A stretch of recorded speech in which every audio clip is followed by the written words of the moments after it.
शादर जय श्री सीताराम। मेरा नाम अविनाश सिंह है और आप देख रहे हैं सनातन एपिक्स। आज हम आपको एक महाभारत काल का प्रसंग बताएंगे।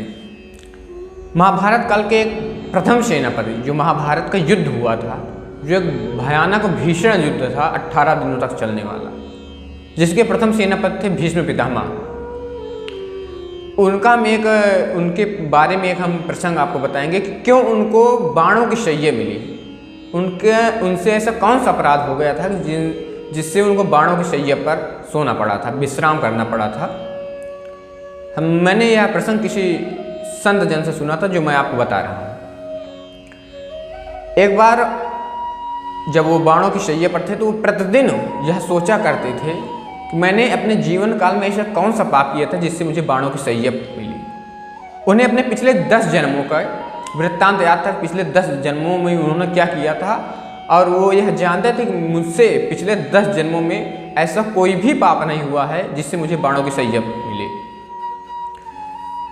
ये वह सोच रहे थे। वह भगवान श्री कृष्ण के भीष्म पितामह भगवान श्री कृष्ण के परम भक्त थे। प्रभु भी अपने भक्त के मन की बात जान गए। वह जाने कि इनके शंका का निवारण कर दिया जाए, नहीं इन्हें फिर पुनर्जन्म लेना पड़ेगा। भगवान श्री कृष्ण एक बार उनसे मिलने पहुंचे तो भीष्म पितामह उनसे यह प्रश्न कर ही बैठे, हे प्रभु, मुझसे ऐसा कौन सा पाप हुआ था जिससे मुझे बाणों की शैय्या मिली।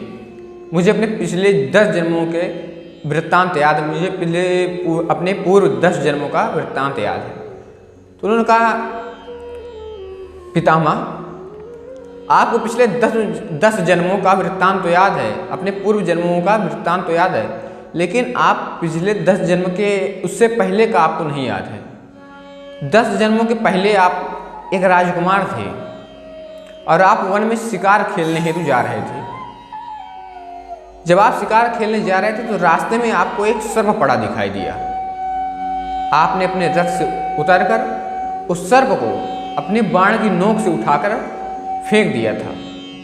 वह सर्प एक झाड़ी में जा गिरा था जो कांटों से भरी हुई थी, और जब तक वह सर्प झाड़ी में जितने दिन पड़ा हुआ था वह यही कहता था कि हे प्रभु, जिसने मुझे इस कांटों भरी झाड़ी में फेंका है वो भी इसी दुर्दशा को प्राप्त हो।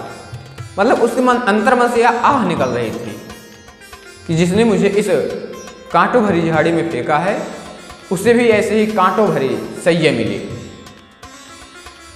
तो उन्होंने कहा, हे प्रभु, ये 10 जन्म के पहले जो मुझसे हुआ था तो मुझे अब इस जन्म में क्यों इसका प्रायश्चित करना पड़ रहा है, ये भोग भोगना पड़ रहा है। मैं इसके पहले इसके बाद भी जो जन्म हुआ उसमें भी भोग सकता था।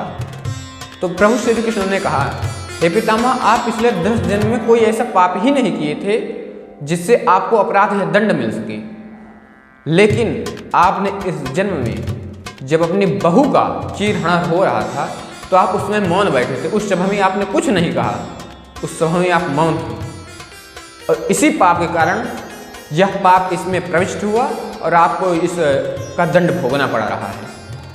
तो यह जान लीजिए कि अगर कोई वर्तमान में सुखी है वह पाप कर रहा है, अगर कोई वर्तमान में सुखी रहकर भी पाप कर रहा है तो इसका यह मतलब है कि उसके पिछले जन्म का पुण्य उसको बचाए हुए है। लेकिन यह जान लीजिए, जिस दिन उसके पूर्व जन्मों का पुण्य का क्षय हो जाएगा उस दिन उसकी ऐसी दुर्दशा होगी कि उसे त्रिलोकी में कोई नहीं बचा पाएगा।